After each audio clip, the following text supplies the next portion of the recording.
Okay, so we have to talk about this Samira player. Not only did they reach rank 1 on the Samira leaderboards, but they also did it with a 94% win rate in Master Tier on the Korean solo queue ladder, which is considered the most competitive. 94% is just ridiculous, as they are literally beating every single opponent despite being in Smurf queue. Naturally, I wanted to know how this player, according to Google the name is pronounced 뚱뚱하다6, managed to pull this off. And of course, I will now tell you everything about their playstyle, decision making and strategy, so let's get ready. But before we deep dive into the gameplay analysis, I will first show you the rank 1 player's exact rune and item setups so you can copy those right away. Tung's preferred Samira rune page is Conqueror, Triumph, Legend Bloodline and Last Stand, with Eyeball Collection and Treasure Hunter secondary. Conqueror has really stood the test of time for Samira, as the keystone keeps performing for her despite its numerous nerfs. Sure, it used to be a lot stronger back in the day, but you still stack it effortlessly alongside Samira's passive, so you get maximum value from its damage and healing once you cast your ultimate.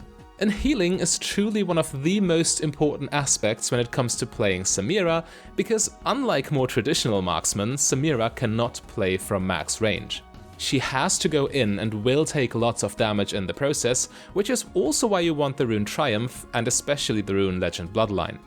Yes, Samira heavily relies on her spells for damage, but remember that her most important abilities are coded to specifically work with lifesteal just like an auto attack would. Samira also gets tons of value from Last Stand for the same reason she needs healing effects. All the damage you take from opposing attacks while you dash into melee range will in return grant you maximum value from this rune. It beats the other two options in its row every single time, and you will see a demonstration of its power later in the video. Now for the secondary runes, our rank 1 player actually deviates from the standard page. While most Samira players do take Treasure Hunter for better snowballing, many of them also take Taste of Blood and not Eyeball Collection. It would be another healing rune, and I've just explained how important healing effects are on Samira. So why does Tung prefer Eyeball Collection? Well, let me explain. First of all, Taste of Blood is only really strong during the lane phase, as you can use it to mitigate enemy poke damage over time. However, in most all-in situations it won't even trigger, as its cooldown is rather long. Additionally, its scaling is quite poor, further limiting its use. You heal for a flat value, and unlike lifesteal, its healing does not increase with your DPS all that much. Therefore, foregoing that rune is not at all a big deal, but the value we get from Eyeball Collection is absolutely enormous. I've talked to the European rank 1 Samira player a while ago, and he emphasized that attack damage would be the single most important stat on Samira. You have to keep in mind, the faster you kill the opponent, the more likely you are to trigger Triumph, and the more value you get from your lifesteal in the first place. Lifesteal does scale with your DPS after all. 뚱뚱하다6 follows the same logic here, and consequentially picks Eyeball Collection every single time. By the way, keep in mind that if you want to have educational league content like this in your custom feed, all you need to do is click the subscribe button. Okay, let's continue with the rank 1 Samira player's item build. Tung's core items are Shield Bow, Defensive Boots and Collector. Shield Bow will always be top tier on this champion, since the item protects you from burst damage while you dash into melee range. It also further boosts your lifesteal, whose importance I've already explained. Collector second is chosen for its great build path and due to Samira's synergy with lethality. Lethality and attack damage are the two most important offensive stats for AD casters, but because Samira's spells also have the unique property of scaling with crit, Collector is just perfect for her. However, the late game items might look a little weird to some of you. Well, Infinity Edge is straightforward, but why does Tung postpone Lord Doms until last? Isn't this the tank slaying item, and aren't we currently in a tank meta? Sure, this is true, but there are two things to keep in mind here. First, Samira doesn't play from range, and second, these tanks have ridiculous damage output for some reason. Therefore, the rank 1 player goes for Bloodthirster before Lord Doms. It will take you much longer to actually kill those tanks, but with BT, they can never kill you, despite Samira's fighting at melee range. The extra shield and lifesteal make you much more consistent as a champion, since you are now impossible to shut down. Or in other words, you don't deal damage when you're dead. Okay, let's now jump into the actual gameplay analysis. So here's the most interesting fact about this Korean Samira.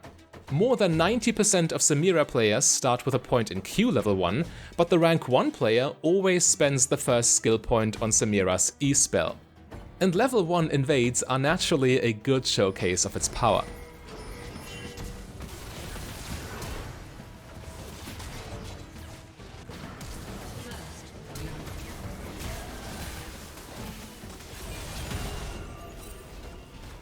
The resettable dash in combination with E's attack speed steroid goes a long way in fights like this. But should you assume that Tung only leveled E because there was a level 1 team fight, then you are quite mistaken. When I say always E level 1, I mean always E level 1. If you instead go Q, you'll miss out on golden opportunities like this.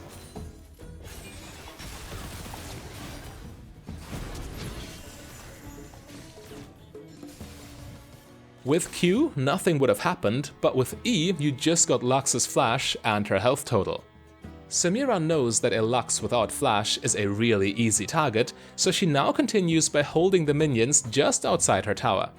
This way you make use of your lane priority by forcing the enemy to overextend, but they cannot afford to do so without flash. They are already in a lose-lose situation, all snowballing from E level 1. And being far removed from their tower, it is only a matter of time until the enemy gets punished for attempting to stay in experience range of their minions.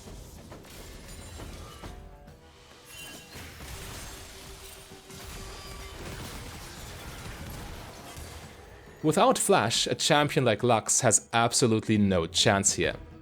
But of course, this aggressive playstyle will attract the enemy jungler.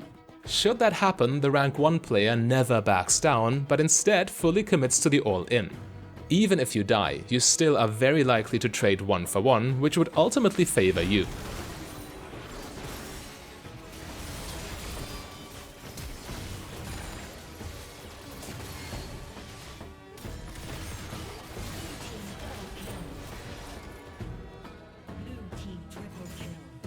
However, thanks to the crazy damage from Last Stand and the clutch healing from Triumph, insane plays like this are very much possible. But what do you do when things don't work out for you? Well, in this example, Tung goes for the E level 1 all-in as usual. And while it looks like a winning play at first, it can go awry very quickly when the enemy jungler shows up.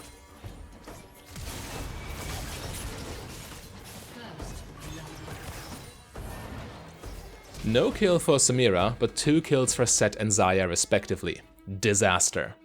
To add insult to injury, Pyke also abandons the bot lane, leaving the 0-1 Samira to her own devices. The rank 1 player though is not worried at all. Tung simply switches gears and starts farming the wave patiently, pushing as slowly as possible. You cannot fight in that position, so you need to sit there and scale safely. Samira does this as long as she needs to. Take whatever farm you can, but avoid fights when you got no team. Your playstyle must be reactive, not proactive. However, once your teammates return, you immediately switch back to PvP mode.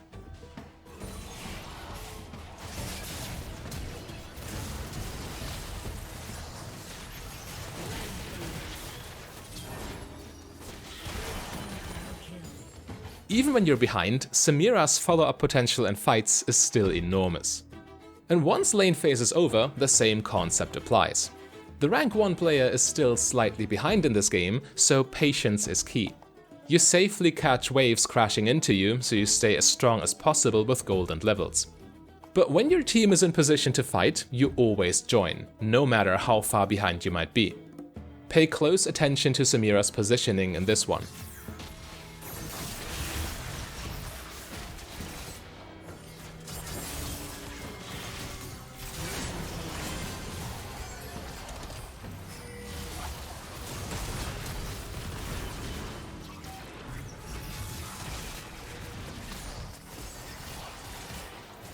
Did you see how Samira kept approaching despite low health? Yeah, you need to be fearless of the enemy. With this champion, spacing from range is just not viable. When you farm, and when you fight, you fight. Always fully commit, because there is no in-between. It is most important. Sure, you will end up dying for this from time to time, but it doesn't really matter. chances are Samira will have dealt enough damage for her allies to win the fight afterwards. You have shield bow and defensive boots for a reason after all. In situations where other AD carries would get one-shots, Samira needs to keep pressing forward. This is arguably why playing this champion is so counterintuitive at first. However, you can take a beating if you have to, and you will have to if you want to deal good damage. But don't worry, this is exactly why you got all that lifesteal. And most of the time you will snowball off of the enemy's mistakes anyway and play the game on easy mode. You can only ever die when you're behind in the first place. Due to the nature of this video, all the information here was quite Samira specific. But you can also improve your general AD carry macro knowledge by clicking the link on your screen right there.